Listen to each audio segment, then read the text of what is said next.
சிவன்.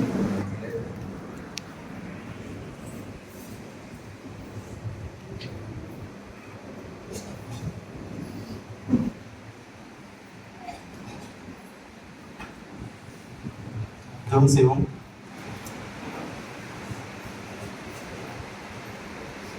கல்வாரி மாமலையோரம் கொடுங்கோர காட்சி கண்டே கண்ணில் நீர் வழிந்திடுதே எந்த மீட்பன் இயேசுவதோ எந்த மீட்பன் இயேசுவதோ எருசலேமின் வீதிகளில் இரத்த வெள்ளம் கோலமிட எருசலேமின் வீதிகளில் இரத்த வெள்ளம் கோலமிட திருக்கோலம்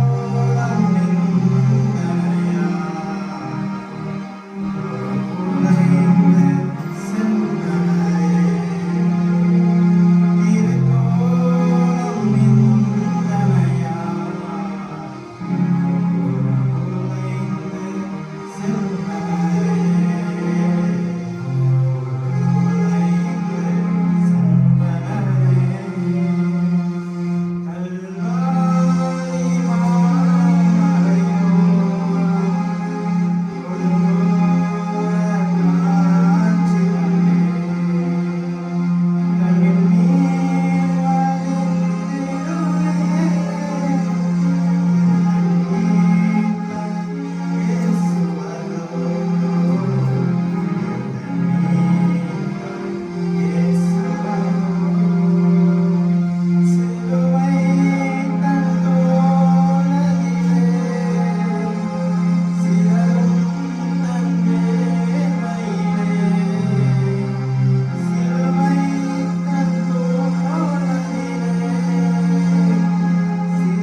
அதிகமாக நேசிக்கிற இயேசு சுவாமி, எசப்பா, 2000 வருடங்களுக்கு முன்பதாக எங்களுக்காக நீ சிலுவையில் அறைந்து பாடுகள் பட்டிருந்தவரே, அதை நாங்கள் இன்றைக்கு நினைவு கூறணும்ப்பா.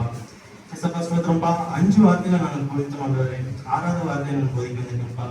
என்னை மூடி மறைத்து நீர் வெளிப்படுத்தப்பா. உங்களுடைய தெய்வீக பிரச்சனை என்னோட தெரியுது, நீர் ஆசீர்வதிங்கப்பா. ஸ்தோத்திரம். 6வது வார்த்தை இருந்து சொல்லுங்க, முடிந்தது. எடுத்துக்கொள்வோம்.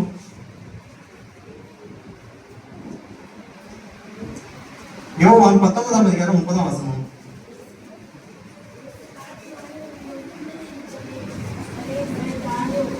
இயேசு காரியம் வாங்கின பின்பு முடிந்தது என்று சொல்லி தலையை சாய்த்து ஆவியை ஒப்பு கொடுத்தார். கர்த்தரை நாம் மகிமைப்படுவதாக. இந்த நாட்களில் நாம் இயேசு கிறிஸ்துவினுடைய பாடும் மரணங்களை தியானித்து கொண்டிருக்கிறோம். குறிப்பாக புனித வெள்ளி என்று 7 வார்த்தையில நாம் தியானிப்பது வழக்கம். அந்த 7 வார்த்தையில இப்பொழுது 6வது வார்த்தையை நான் உங்கள்கிட்ட பகிர்ந்து கொண்டு வந்திருக்கேன். இயேசு கிறிஸ்து சிலுவையில் சொன்ன 6வது வார்த்தை முடிந்தது. இயேசு கிறிஸ்து சிலுவையில் சொன்னதாக நாம் தியானிக்கிற 6வது வார்த்தை. இயேசு கிறிஸ்து இந்த பூமியில எதற்காக வந்தாரோ அந்த வேலையை செய்து முடித்தார். இயேசுப்பா ரொம்ப கஷ்டத்திலே முடிஞ்சுங்கன்னாரு இல்ல, என்னோட லைஃபே போச்சு அப்படிங்கிற மாதிரி சொன்னாரா? அதாவது அவர் எல்லாத்தையும் முடிச்சிட்டேன், நான் பிதா என்னை என்ன ஒரு வேலையை அனுப்பிச்சு விட்டாரோ நான் அதை எல்லாத்தையும் செய்து முடித்தேன் அப்படின்னு சொல்லி நிறைவேறு அந்த அந்த ஒரு அவர்கள் சென்ற இருந்து நிறைவேற்றத்தக்கதாக முடிந்தது என்று சொன்னார். யோவான் 17ஆம் அதிகாரம் 4ஆம் வசனம் வாசிப்போம்.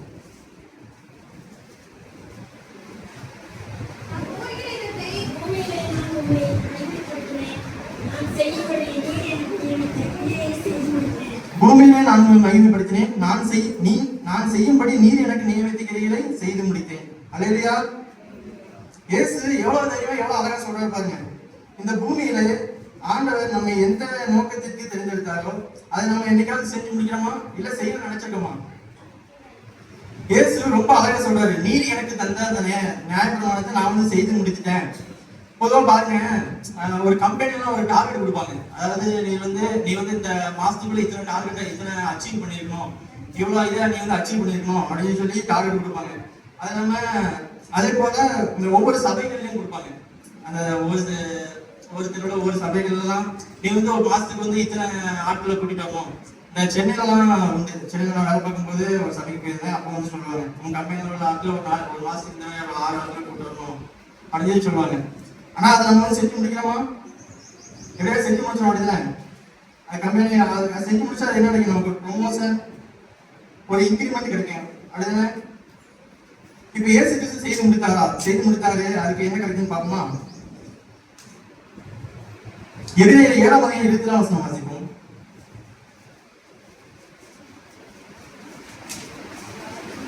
எபிரேயர் 7:24.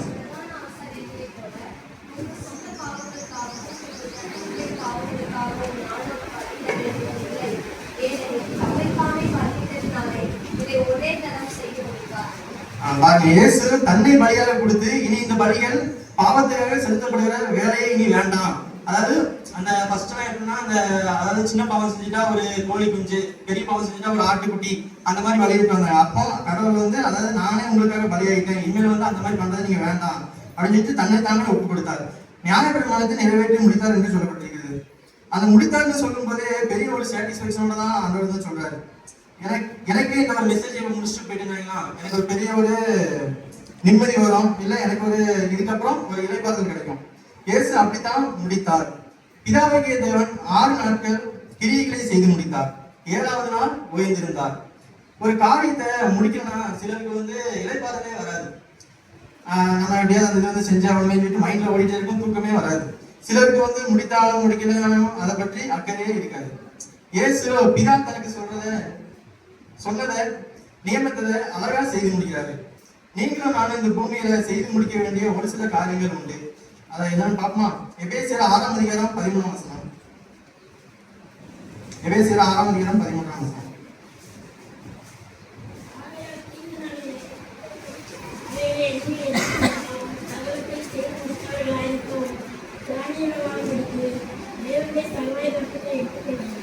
தேவனுடைய சர்வாயுத வர்க்கத்திற்கும் இந்த பூமியில நாமும் செய்து முடிக்கணும்னு தேவன் நமக்கு ஒரு சில காரியங்களை நியமித்திருக்காரு. நாம அதை செய்து முடிக்கிறோமா, அல்லது சிலர் சொல்லுவாங்கல்ல உலகத்தில் சொல்ற மாதிரி ஓப்பி அடிக்கிறோமா? இயேசுப்பா வந்து நமக்குன்னு ஒரு சொன்ன ஒரு காரியத்தை வந்து நம்ம வந்து நிறைவேற்ற முடிக்கணும். சிலர் வந்து எதுவுமே செய்ய மாட்டாங்க, ஆனா செய்யறேன்னு சொல்லி செய்யாமலே இருப்பாங்க. இங்க பைபிள்ல போட்டிருக்குது.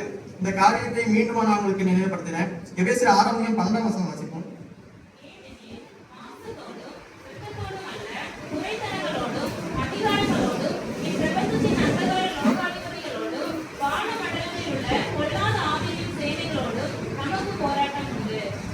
இயேசுவுக்கு இந்த போராட்டம் இருந்துச்சு. இயேசுவுக்கு வந்து இந்த போராட்டம் பூமியில வந்து இருந்தது. அதாவது மாம்சத்தோடு அவருக்கு போராட்டம் இருந்தது. மாம்சத்துல அவர் வந்து அழுதாரு, கண்ணீர் விட்டாரு.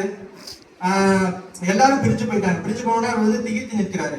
மாம்சத்தோடு ரத்தத்தோடு மட்டுமில்ல, அடுத்தது துரைத்தனங்களோடும் அதிகாரங்களோடும் இயேசுவுக்கு வந்து போராட்டம் இருந்தது. அந்த போராட்டங்களுக்கு முடிவுக்கு வந்ததுனாலதான் முடிந்தது என்று சொன்னார். அல்லேலூயா. மாம்சத்தோடு இருந்த போராட்டம் முடிவுக்கு வந்தது. துரைத்தனங்கள் அதிகாரங்கள் நமக்கு தெரியும். அதாவது வேதபாரர்கள் வந்து பரிசேயர் குற்றம் சாட்டினாங்க. தலைமை பிரதான ஆசாரியன் வந்து குற்றம் சாட்டினான். அவனோட போராட வேண்டி இருந்தது, அவனை மண்ணு கட்ட வேண்டி இருந்தது. பிளாத்து மரணத்துக்கு நியமிக்கிறதா வேண்டாமான்னு அதிகாரம் உள்ளவன், அவனோட ஆண்டவர் வந்து போராட வேண்டி இருந்தது. துரைத்தனங்களோடும் அதிகாரங்களோடும், அடுத்தது இப்பிரபஞ்சத்தின் அந்தகார லோகாதிபதிகளோடும் வான மண்டலங்களில் பொல்லாத ஆவிகளின் சேனைகளோடும் இயேசுக்கு பிசாசோடும் போராட்டம் இருந்தது. அவர் உபவாசம் இருக்கிற போது 40 நாள் உபவாசம் இருந்தாரு. அப்பவும் வந்து பிசாசு வந்து சோதிச்சு பார்த்தான். அப்படின்னா கடவுளை அவர் அழகா முடித்தாரு. ஆமேன்னு சொல்லுங்க. எல்லா போராட்டங்களுக்கும் ஒரு முடிவு உண்டு. ஆகவேதான் இயேசு சொன்னார் முடிந்தது. பிசாசோட போராட வேண்டிய போராட்டம், உலகத்தோட போராட வேண்டிய போராட்டம், மனுஷனோட போராட வேண்டிய போராட்டம் எல்லாத்தையும் ஆண்டவர் வந்து முடித்து வைத்தார். இப்ப போராட்டம் யாருக்கும், அவர் வந்து எல்லா போராட்டத்தையும் முடிச்சுட்டு போயிட்டாரு. இப்ப போராட்டம் யாருக்கு? உங்களுக்கும் எனக்கும். நமக்கு யாரோடலாம் போராட்டம் இருக்குது? இந்த மாம்சத்தோட போராட்டம் இருக்குது. ஜெபிக்கணும்னு நினைப்போம், ஜெபம் பண்ண வேணாம்னு மாம்சம் சொல்லணும். போராட்டம் இருக்குதா? ஆராதனை இன்னைக்கு போக வேண்டாம், அடுத்த வாரம் பார்த்துக்கலாம் சொல்லி சொல்லணும். இது மாம்ச ஆவி. ஆவி சொல்லும், இல்ல நீ இப்படி இருக்கணும் அப்படி இருக்கணும். ஆவியோட மாம்சத்தோட நமக்கு சில நேரங்களில் இன்றைக்கும் இருக்குது. அதை முடிக்கணும், முடிவுக்கு கொண்டு வரணும். துரைத்தனங்களோடும் அதிகாரங்களோடும் நமக்கு போராட்டம் இருக்குது.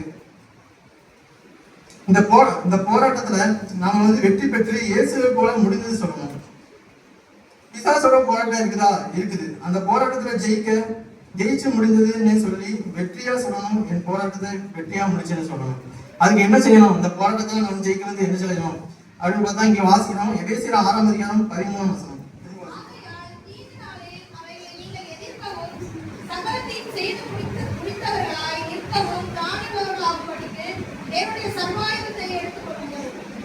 ஆகையால் தீங்கு நாளிலே அவைகளை நீங்கள் எதிர்க்கவும் சகலத்தையும் செய்து முடித்தெல்லாம் நிற்க இயேசுவை போல சகலத்தையும் செய்து முடித்தெல்லாம் நிற்க என்ன செய்யணும்? சர்வாயுதத்தை தரித்துக்கொள்ளணும். சர்வாயுதம் என்னன்னு கேட்டீங்களா? எடுத்துக்கொள்ளணும். இயேசுவை போல இந்த பூமியில நமக்கு நியமித்ததை நாம செய்து முடிக்கிறதுக்கு நாம சர்வாயுத வர்க்கத்தை எடுத்துக்கொள்ளணும். இயேசு எல்லாவற்றையும் சிலுவையில செய்து முடித்தார். அதுக்கு பின்னால ஒரு ரகசியம் இருந்தது. என்னன்னா, அவர் கையில இந்த சர்வாயுதம் இருந்ததுனாலதான். யுத்தத்துக்கு போயிருந்தேன், கையில ஒரு ஆயுதமே இல்லாம சும்மா யுத்தத்துக்கு போனா என்ன ஆகும்? அதாவது எழுத்தாளர் வந்து ஈஸியா வந்து முடிச்சுட்டு அப்படிதானே. அதே யுத்தத்துக்கு போறோம்னா அதுக்கு உண்டான ஆயுதமும் அதுக்கு உண்டான அந்த போர் கவசமும் போட்டு போகணும்.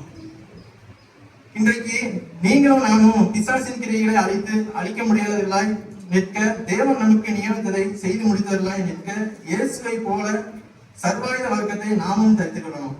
என்னதான் சர்வாயுத வர்க்கம்? அந்த வசனங்களிலே நாம் பார்த்தோம்னா தெரியும். சத்தியம் ஃபர்ஸ்ட். எபேசியர் 6:14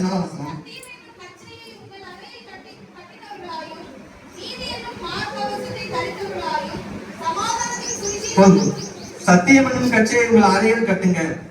அதாவது சத்தியம் உங்ககிட்ட இருக்கணுங்க, உண்மை உங்ககிட்ட இருக்கணும்.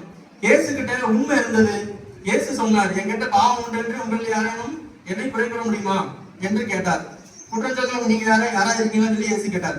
மெய்யாவே நான் உங்களுக்கு சொல்லுகிறேன், இயேசு சொன்ன ஒவ்வொரு வார்த்தையும் சத்தியம். அவர் சும்மா டூப்ளிகேட்டா எதையும் பேசிட்டு போனாங்க.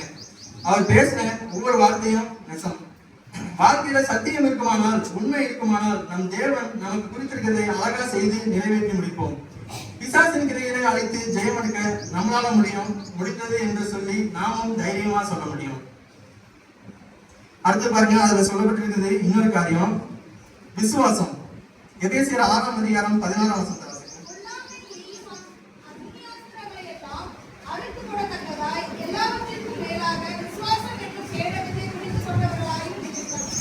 விசுவாசம் எல்லாவற்றுக்கும் மேலாகவும் விசுவாசம் என்னும் கேடகத்தை பிடித்துக் கொண்டவர்களாயும் நில்லுங்கள். இயேசு விசுவாசம் என்னும் கேடகத்தோட இருந்தாரு. நான் இந்த உலகத்தை ஜெயித்தேன் அப்படின்னு சொன்னாரு. உலகத்துல உபத்திரங்கள் உண்டு, ஆனாலும் திடன் கொள்ளுங்க என்று சொல்லப்பட்டிருக்குது. நான் உலகத்தில் ஜெயித்தேன் விசுவாசம் அறிக்கையிட்டாரு. அவர் விசுவாசம் இருக்கிற காரியத்துல சரியா இருந்தாரு. நான் மரித்தேன், 3ஆவது நாள்லயும் உயிரோட எழுந்திருப்பேன்னு சொல்லிட்டு சத்தியமா சொன்னாரு. எதுலையுமே இப்படி நடக்கும். அவர் வந்து முன்னக்கூட்டியே அவிசுவாசப்பட்டு நான் வந்து முன்னக்கூட்டியே நடக்கும் அவருக்கு தெரியும். முன்னக்கூட்டி நடக்கும் தெரிஞ்சு ஏதாவது அந்த மாதிரி எதுவும் பண்ணல. அதனால தனக்கு அவர் வந்து அதுக்கு வந்து ஒப்படைச்சாரு.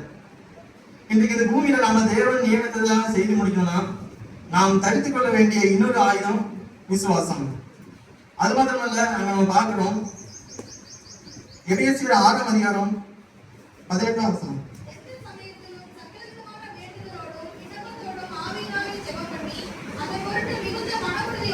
ஜெபம்.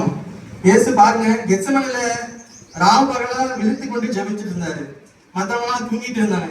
இந்த சீசர்கள் இருக்காங்கல்ல, அவங்க வந்து செய்து முடிக்க வேண்டிய வேலை எதுவுமே ஒழுங்கா செஞ்சு முடிக்க இல்லை, பாதிலேயே ஓடிக்கிட்டாங்க. ஆனா ஏசப்பா வந்து ஜெபித்தார். ஜெபம் விசுவாசத்தோடு உறுதியோட எல்லா விதமான வேண்டுதலோட ஆவியிலே ஜெபிக்கிற அந்த ஜெபம் நம்முடைய வாழ்க்கையில நமக்கு சர்வாயுத வர்க்கமாக இருக்கணும். அது மாத்திரமல்ல, சுவிசேஷத்துக்கு ஆயத்தம். எந்த நேரத்திலும் கர்த்தருடைய சுவிசேஷத்தை நம்ம சொல்ல ஆயத்தமா இருக்கணும். இயேசு சிலுவையிலே தொங்கிக் கொண்டிருக்கும் போது அப்ப கூட ஒரு ஆத்மாவை வந்து ஆதாயப்படுத்தினாரு. ஒரு கண்ணன் வந்து சாகிற நேரத்துல கூட ஆத்மாவை வந்து ஆதாயம் பண்ணுவார். அப்படித்தானே? எப்ப வேணாலும் எப்ப வாய்ப்பு கிடைக்குதோ அப்போ நம்ம சாட்சியை சொல்ல அறிவிக்க ஒரு ஆத்மாவை சபைக்கு கொண்டு வர நாம வந்து ஆயத்தமுள்ளவர்களா இருக்கணும். 2 தீமோத்தேயு 4 அதிகாரம் 7 வசனம் வாசிப்போம்.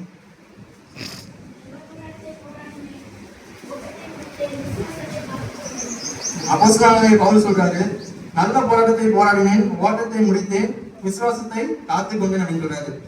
அதாவது அவர் வந்து இந்த பவுலும் சத்தியத்துல இருந்தாரு, விசுவாசத்துல இருந்தாரு, ஜெபத்துல இருந்தாரு, வேத வசனத்துக்கு அவர் தன்னை ஒப்பு கொடுத்திருந்தாரு, சுவிசேஷத்துக்கு எப்பொழுதும் ஆயத்தம் உள்ளவராய் இருந்தாரு. அதுல எந்த சந்தேகமும் இல்லை. அதனாலதான் அவர் வந்து தைரியமா சொல்றாரு, ஓட்டத்தை முடித்தேன் என்று சொல்றாரு. இது முதல் நீதியின் கிரீடம் எனக்காக வைக்கப்பட்டிருக்கிறது என்று அவர் வந்து பெருமையா சொல்றாரு. இயேசுவும் முடிச்சிட்டாரு. அவருக்கு பரலோகத்துல வானம் திறக்கப்படும், சிங்காசனம் அவருக்கு ஆயத்தமாக்கப்பட்டிருக்கும். அடுத்தது அவருக்கு ஒரு பெரிய ப்ரமோஷனாக காத்திருக்குது. நாமும் கர்த்தர் நமக்கு நியமித்த செய்தி முடிக்கும் போது பெரிய ஆசீர்வாதம் நமக்கு நிச்சயமாய் உண்டு. எபிரேயர் 4 அதிகாரம் 10 வசனம் வாசிப்போம்.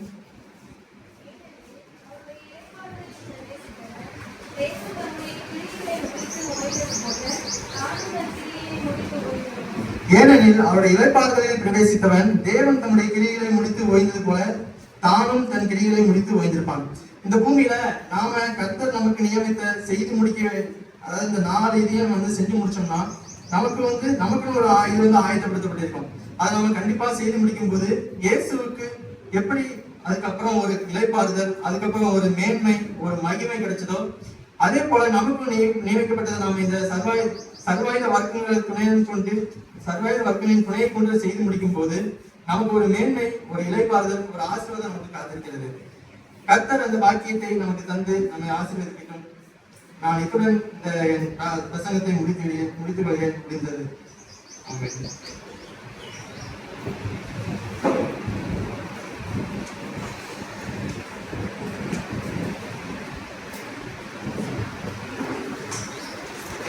பிரசங்கத்தை